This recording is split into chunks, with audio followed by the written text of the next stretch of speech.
Hola a todos los amantes de la historia, bienvenidos a mi canal. Hoy les traigo la vida de Fernando I de las dos Sicilias, quien sería conocido como por haber unido los reinos de Nápoles y Sicilia en uno solo. Sin más demora, disfruta de su biografía.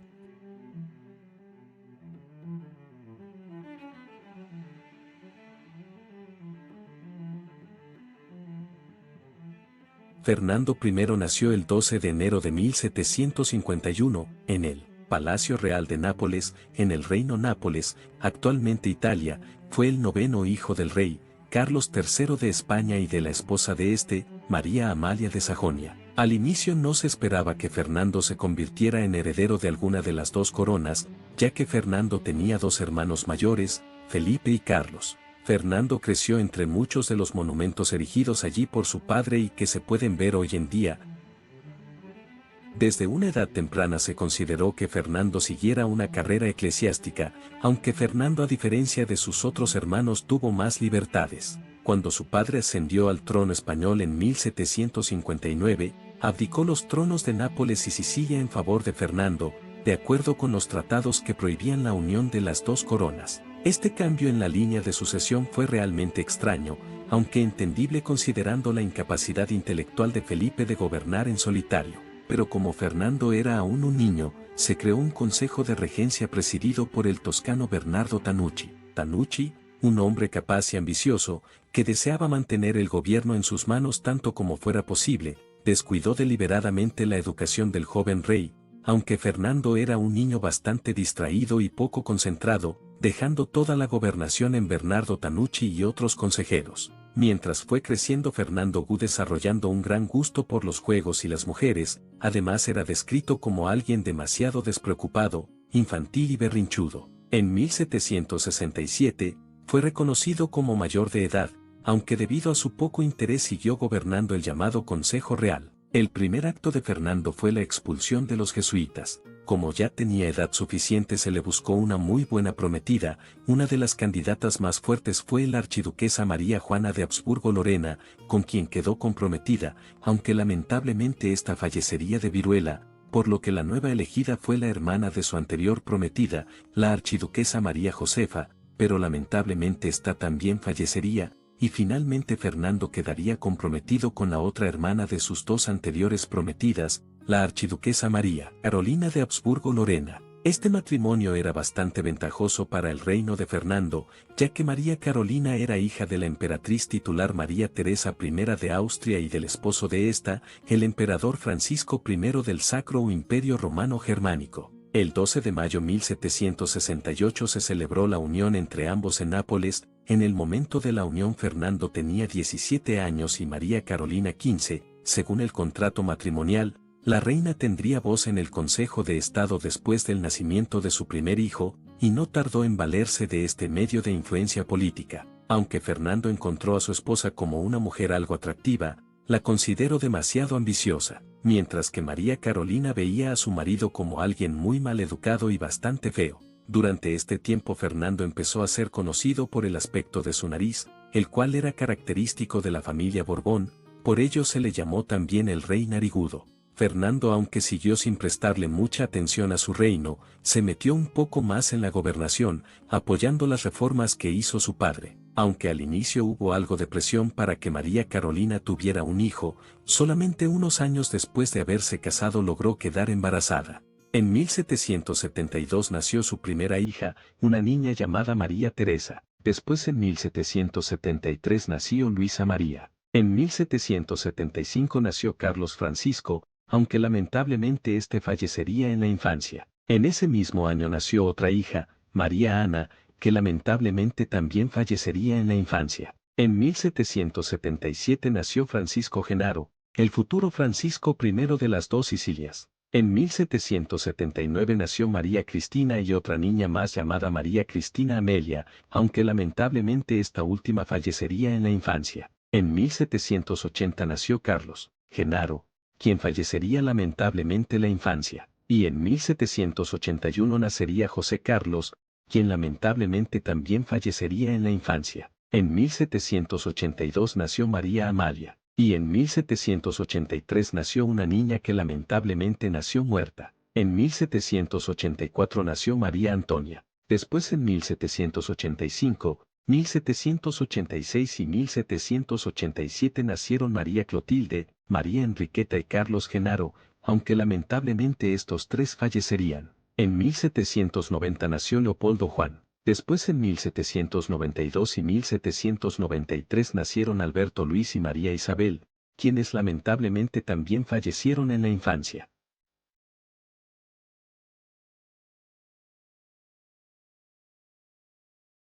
Tanucci no quería perder poder, además la figura de la reina empezó a tomar más fuerza en la corte. Después Tanucci fue destituido en 1777 por el inglés Sir John Acton, que en 1779 fue nombrado director de Marina. John Acton se ganó el favor de María Carolina al apoyar su plan para liberar a Nápoles de la influencia española, asegurando el acercamiento con el Archiducado de Austria y el Reino de Gran Bretaña. Se convirtió prácticamente y posteriormente en primer ministro. Aunque no era un simple aventurero codicioso, fue en gran medida responsable de reducir la administración interna del país a un sistema de espionaje, corrupción y crueldad. María Carolina logró manipular lo suficiente a su marido, quien estaba más interesado en sus pasatiempos y en sus amantes.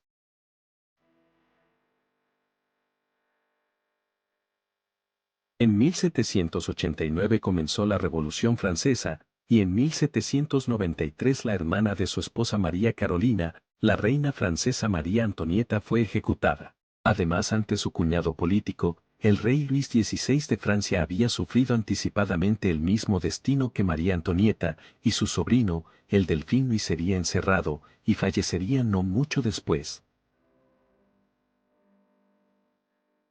Aunque se hizo la paz con Francia en 1796, las exigencias del Directorio francés, cuyas tropas ocupaban Roma, alarmaron a Fernando una vez más. Por instigación de su esposa, aprovechó la ausencia de Napoleón en la campaña francesa en Egipto y Siria y las victorias de Gerasimio Nelson para ir a la guerra. Fernando marchó con su ejército contra los franceses y entró en Roma. Tras la derrota de algunas de sus columnas, Fernando se apresuró a regresar a Nápoles. Ante la aproximación de los franceses, Fernando huyó el 23 de diciembre de 1798 a bordo del barco de Nelson a Palermo, dejando su capital en un estado de anarquía. El clima era extremadamente tormentoso y el hijo menor del rey, el príncipe Alberto, de 6 años, murió de agotamiento durante el viaje, en brazos de Emma, Lady Hamilton, la amante de Nelson. Los franceses entraron en la ciudad a pesar de la feroz resistencia.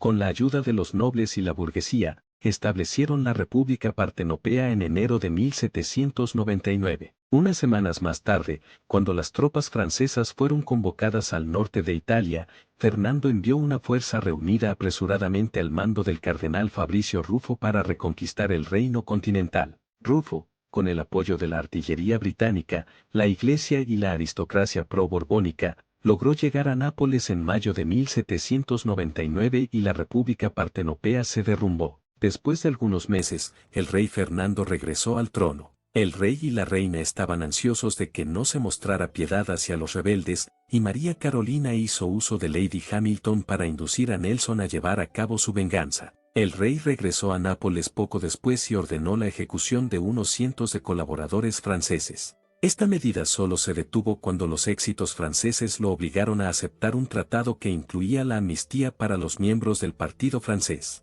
Cuando estalló la guerra de la Tercera Coalición entre Francia y el Imperio Austríaco en 1805, Fernando firmó un tratado de neutralidad con el primero. Unos días después, Fernando se alió con Austria y permitió que una fuerza anglo-rusa desembarcara en Nápoles. La victoria francesa el 2 de diciembre permitió a Napoleón lanzar una invasión del reino de Nápoles. Fernando huyó a Palermo el 23 de enero de 1806, seguido poco después por su esposa y su hijo, y el 14 de febrero de 1806 los franceses entraron de nuevo en Nápoles. Napoleón declaró que la dinastía borbónica había perdido la corona y proclamó a su hermano José rey de Nápoles y Sicilia. Pero Fernando continuó reinando sobre este último reino, convirtiéndose en el primer rey de Sicilia en siglos en residir allí. Fernando estuvo bajo la protección británica durante este tiempo. Fernando algunas veces cuando tenía que hacerse responsable mentía sobre su estado de salud para así excusarse. En la isla existían desde hacía mucho tiempo instituciones parlamentarias de tipo feudal,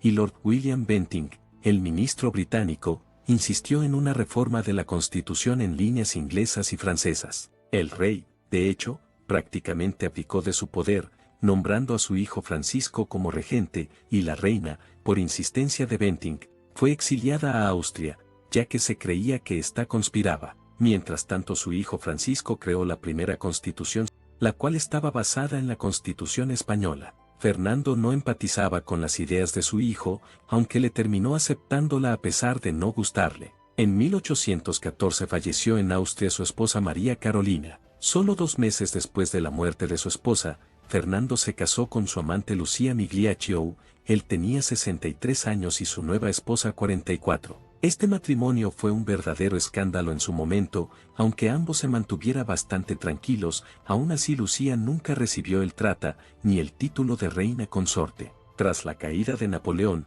Joaquín Murat, que había sucedido a José Bonaparte como rey de Nápoles en el año 1808, fue destronado en la guerra napolitana en 1815, y Fernando regresó a Nápoles. Mediante un tratado secreto se había comprometido a no avanzar más en una dirección constitucional de lo que Austria aprobara en cualquier momento, pero, aunque en general actuó de acuerdo con la política de Metternich de preservar el statu quo, y mantuvo con muy pocos cambios las leyes y el sistema administrativo de Murat, Fernando aprovechó la situación para abolir la constitución siciliana creada por su hijo Francisco, en violación de su juramento, y para proclamar la unión de los dos estados en el Reino de las Dos Sicilias, teniendo lugar el 12 de diciembre de 1816. Sin embargo, la unión de ambos reinos provocó muchas cosas negativas para la ciudadanía, ya que a estos les fue quitando derechos. Fernando se encontraba ahora completamente subordinado a Austria, y un austríaco, el conde Nuyen, llegó incluso a ser nombrado comandante en jefe del ejército. Durante los 4 años siguientes, Fernando reinó como monarca absoluto dentro de su dominio, sin conceder ninguna reforma constitucional.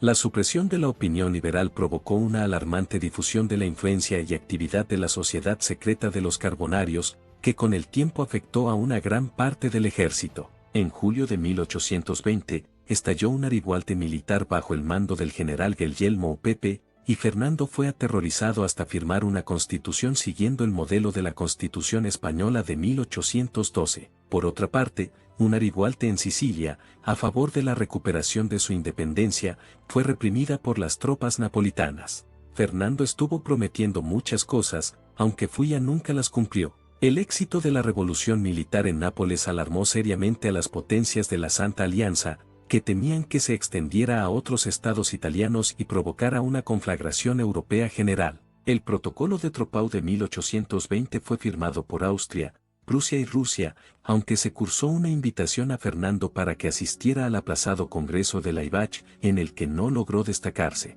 Había jurado 2 veces mantener la nueva constitución, pero apenas había salido de Nápoles cuando repudió sus juramentos y, en cartas dirigidas a todos los soberanos de Europa, declaró que sus actos habían sido nulos y sin valor. Metternich no tuvo ninguna dificultad en persuadir al rey para que permitiera que un ejército austríaco marchara a Nápoles para restablecer el orden. Los napolitanos, comandados por el general Pepe, no hicieron ningún intento por defender los difíciles desfiladeros de los Abruzos, y fueron derrotados en la batalla de Rieti el 7 de marzo de 1821. Los austriacos entraron en Nápoles. Tras la victoria austríaca, el parlamento fue disuelto y Fernando reprimió a los liberales y carbonarios. Austria aprovechó la victoria para imponer su control sobre la política interior y exterior de Nápoles. El conde Charles Luis fue nombrado embajador de Austria en Nápoles, que prácticamente administró el reino, además de gestionar la ocupación y fortalecer la influencia austríaca sobre las élites napolitanas. Fernando murió en Nápoles el 4 de enero de 1825, en la ciudad de Nápoles. En el momento de su muerte tenía 78 años de edad. Los restos mortales de Fernando descansan en la Basílica de Santa Clara, en la ciudad de Nápoles.